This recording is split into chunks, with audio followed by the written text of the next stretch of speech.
les amis, j'espère que vous allez bien. Nous sommes le mardi 15 octobre 2024 et je vais vous présenter l'actu crypto de ce début de semaine. La vidéo aujourd'hui sera assez rapide, on parlera essentiellement de l'actu générale, un petit peu de Ripple, on parlera aussi de airdrop et attention aussi aux scams. Et pour terminer, on fera un petit peu de Gematria. On va commencer par le airdrop. Ici, on a tout simplement X-Empire qui va nous délivrer le 24 octobre tout simplement les tokens de ce jeu pour ceux qui ont pris mes liens ou qui ont joué à ce jeu. Faites juste attention parce qu'il y a des rumeurs comme quoi le wallet de Telegram pour les Français va être enlevé. Alors ce ne sera pas pour le 24 octobre, mais dans ces cas-là, après, faites attention à transférer vos tokens sur peut-être un autre wallet. Voilà, donc on attend le 24 octobre pour voir si ça sera plus intéressant que ce qu'on a gagné, en tout cas ce que moi j'ai gagné sur Hamster Combat. Maintenant, juste vous parler d'un autre airdrop, je laisserai le lien. Ça s'appelle Corn Battle. Moi, je préfère ce genre de truc parce que là, c'est interactif, c'est des combats. Moi, j'aime beaucoup les jeux de combat, donc c'est un jeu de combat et vous combattez. Et il y a des tournois chaque jour. Vous pouvez gagner des tonnes, évidemment. Au début du jeu, vous pourrez rien gagner parce qu'il faut vraiment avoir un niveau de jeu avancé pour pouvoir être dans les 200 meilleurs pour avoir des récompenses en tonnes. Mais si vous êtes quelqu'un qui jouait beaucoup sans mettre d'argent, si vous jouez beaucoup, vous avez beaucoup de temps, vous arrivez à choper les coffrets toutes les 3 heures, etc. Vous pouvez vite monter. Moi, en jouant un jour, j'ai arrivé à la 500e place. Je pense que, et ça fait pas super longtemps que je joue, je pense qu'il y a peut-être moyen, en jouant très régulièrement et dans quelques temps, de pouvoir arriver dans la 200e place et de gagner des tonnes. Je vous laisserai le lien, c'est un jeu, en tout cas, de stratégie. Chaque personnage a des spécificités, donc il y a quand même de la stratégie, mais moi je trouve ça plus sympa. Voilà, on continue, on va parler maintenant de l'actu générale. On a Citi et Mastercard qui unissent leurs forces pour transformer les paiements transfrontaliers mondiaux. Donc Citi est la première banque mondiale à autoriser les paiements transfrontaliers aux cartes de débit Mastercard. Voilà. En résumé, c'est la voie ouverte pour tout simplement les CBDC. Ici, on a Boeing qui va réduire ses effectifs, stoppant la production du 767 en grève. Donc on voit que c'est de plus en plus difficile. Par contre, ce que les gens ne savent pas trop, c'est que Boeing font, eux, énormément dans le militaire et qu'au niveau militaire, par contre, ça se passe très très bien pour eux. Donc là, peut-être qu'ils vont licencier, mais pour tout ce qui est du côté du militaire, ils sont assez diversifiés en plus, je pense, sur leur investissement. Et bien de ce côté-là, je pense qu'il n'y a pas de problème. C'est pour ça qu'on voit peut-être l'action qui ne s'écroule pas. Voilà. On continue. Et là, je vais vous juste faire attention aux scams. On arrive dans une période où il va y avoir beaucoup de scams. Ici, la police indienne a tout simplement arrêté une arnaque d'énergie renouvelable et ils ont saisi à Binance 100 000 dollars en Tether. Donc là, c'était une arnaque sur les énergies renouvelables. En fait, ils ne faisaient pas du tout ça. Voilà, donc attention aux ICO que vous faites actuellement parce que ça peut être un petit peu dangereux actuellement. On arrive dans la période où il va y avoir beaucoup de scams. Justement, je vais vous montrer cette petite vidéo. Go. Oh my god. So Lana, this is probably what happened to you. Fuckers. Absolute fuckers. So, hang on, what I want to do now is... Voilà, donc cette personne, elle avait scanné, sauf que comme quelqu'un a rajouté un sticker, c'était un autre scan. Et donc, il lui a été facturé 1000 €, tout simplement. Donc, bien de faire attention. En ce moment, essayez de pas trop aller n'importe où avec les QR codes. Ou alors utiliser des téléphones différents. Voilà. Encore un autre, on a un trader a perdu 1,28 million de crypto après avoir signé une transaction de permis malveillante. Voilà, donc vraiment, faites vraiment attention. Là, c'était du phishing. Faites vraiment attention, n'allez pas n'importe où parce que en ce moment, ils savent que c'est la bonne période. On continue, on a Sui Network qui lance l'USDC natif via le protocole Navy. Alors, Le lancement de Sui Network USDC augmente la liquidité de DeFi, tandis que la prévente FXGuy offre des rendements potentiels de 200 fois. Alors ça, bon, les ICO, perso, pendant les bull runs, moi j'évite. Mais ce qui est intéressant, c'est justement ce protocole qu'on a maintenant, ce protocole avec l'USDC. Personnellement, je n'ai pas de suivi, mais par contre, je pense que ce token a vraiment un gros potentiel. Moi, j'ai pas assez d'argent pour être partout, mais c'est vraiment un très très gros potentiel. On continue, on a l'OTAN qui effectue un exercice nucléaire après l'avertissement de la Russie, et ça c'est dans le sud de l'Europe. Voilà, donc ils vont faire des essais nucléaires. Voilà, et après ils vous parlent de la planète, faire attention, enfin bref. Voilà, j'ai terminé, on va parler maintenant tout simplement de Ripple, et peut-être que ça peut s'arrêter le 16 octobre. Alors c'est marrant que cette date, la date limite pour que la SEC relève ses motifs d'appel coïncide avec l'événement Swell de Ripple, effectivement, parce que c'est aujourd'hui et demain l'événement de Swell. La communauté discute de la possibilité que la SEC retire son appel. Perso, j'y crois pas trop, mais bon. Donc, pour certains, ils disent que peut-être qu'ils vont retirer leur appel. Moi, perso, j'y crois pas, surtout qu'ils ont attaqué maintenant en disant que c'est carrément une sécurité à nouveau. Donc, je pense pas. Je pense que tout ça c'est fait exprès. C'est pour tout simplement retarder les choses, mais retarder, ça ne changera rien. On voit que tout avance, que la toile d'araignée elle est de plus en plus visible, et que tout avance dans le XRP, la structure, et même les partenariats. Donc je pense qu'il faut juste être patient, et juste vous donner un petit peu une petite théorie aussi. Je vous avais déjà parlé il y a très longtemps dans des vidéos du symbolisme de X, et que pour moi toutes les cryptos avec un X vont péter en 2024. C'est-à-dire que ça sera en 2024, pas 2025, que ça va péter. Alors attention, ça peut être jusqu'en janvier, si moi je me réfère à l'astrologie chinoise, parce qu'en gématrice, c'est pas coordonné sur le calendrier grégorien. Donc, je pense personnellement que ça peut, ça joue. C'est-à-dire que le X, il faut bien comprendre que vous avez eu l'éclipse avec en forme de X qui s'est passé le 8 avril au Texas. Vous avez le X qui est le 24, et on est en 2024, 24 l'année du dragon. Si vous faites en gematrie dragon, c'est 24. Je pense que c'est pas pour rien. Donc toutes les cryptos avec un X, pour moi, elles péteront avant l'arrivée de l'année du serpent. On continue, on a Ripple qui vise un marché de la conservation de 16 milliards de dollars. Alors on a vu, c'est avec tout simplement Ripple Custody. C'est assez intéressant de voir qu'il y a des nouvelles fonctionnalités. On a vu la dernière fois HSM et des cadres de politique préfigurés. En tout cas, on voit qu'ils mettent tout en place.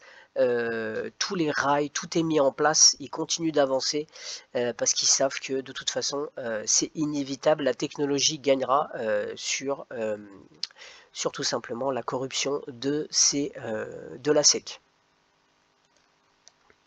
Ici, on voit juste les volumes des paiements ont un petit peu augmenté au mois d'octobre. On voit là, il y a quand même eu un pic. C'est assez intéressant de voir ça, les volumes de paiement.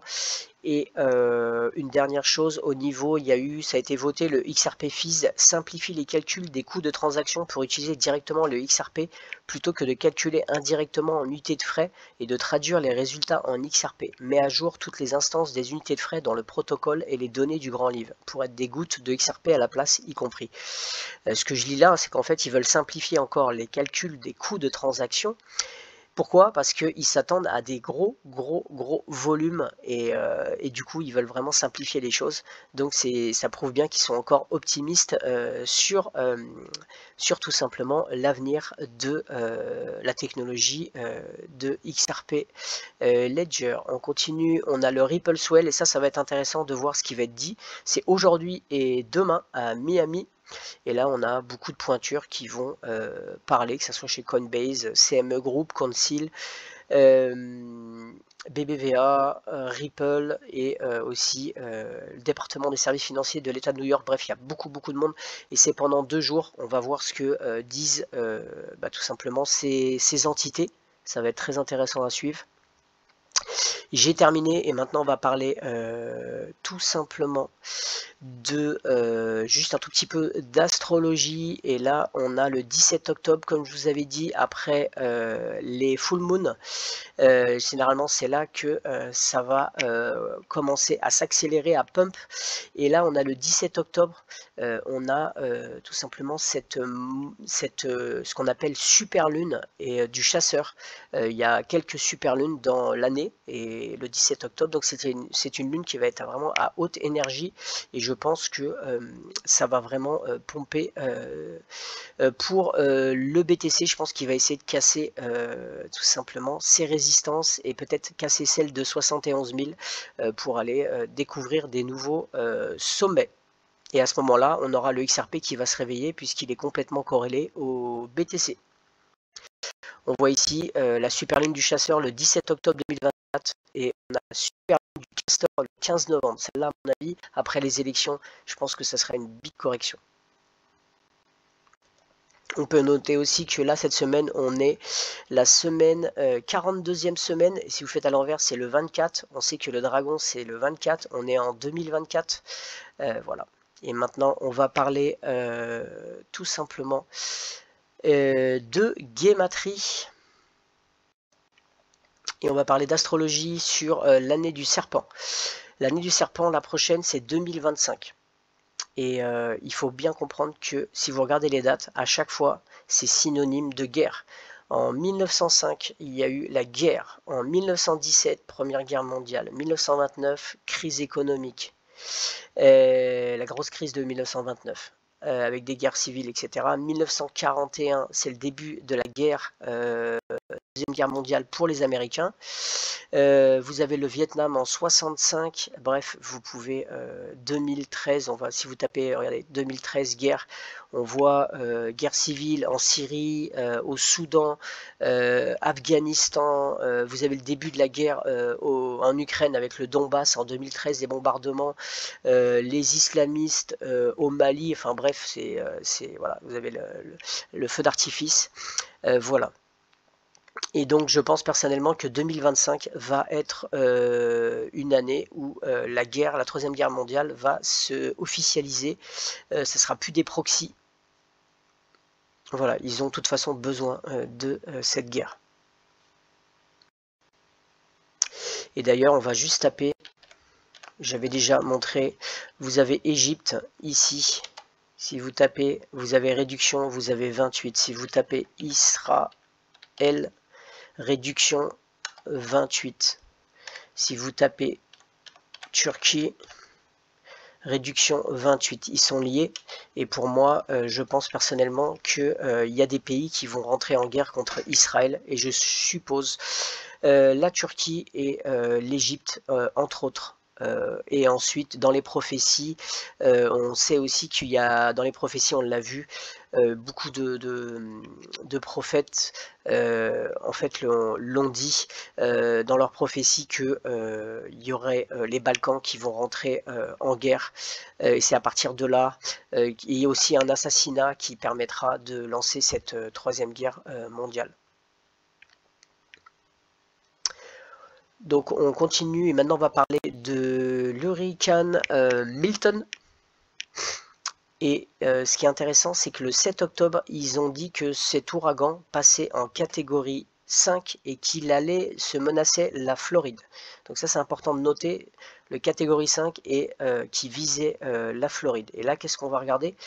Nous avons John Milton qui est le 5e catégorie 5, 5e gouverneur de Floride pendant la guerre de sécession, donc le 7 octobre, et ça a été annoncé le 7 octobre, donc vous voyez bien que c'est une programmation en 7 langues, 7 c'est toujours la boucle, voilà, donc en fait c'est tout simplement des programmations. Et une chose intéressante aussi, ce John Milton avait en fait, et un ancêtre qui était un poète qui s'appelle John Milton aussi, et qui est un poète et qui avait écrit les paradis perdus, et ça a été écrit en 1666, et cette personne, il est mort à 66 ans, John Milton, donc le 66 aussi.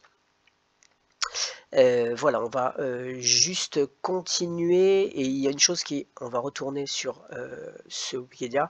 Si vous faites le calcul entre maintenant et 1861 et 2024, vous allez voir qu'il y a 163 ans. 163 ans, et on va essayer. Voilà, on va essayer de rentrer 163 en fait pour calculer le nombre premier.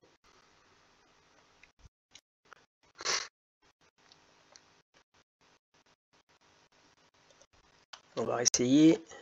Voilà, 163 et vous obtenez le 38, donc ça c'est le nombre premier, et ça va être intéressant pour toute l'année 2024. C'est très intéressant d'avoir le 38 ou le 83, et là on va aller sur les dates. Donc le 9 octobre, c'est ouragan catégorie 5 est rentré en Floride le 9 octobre 2024, et la fin d'année est restée 83 jours. 83 jours, on a vu le nombre premier à l'envers, miroir, c'est 38. Voilà. Donc maintenant, si on retourne là dans calculateur, hop.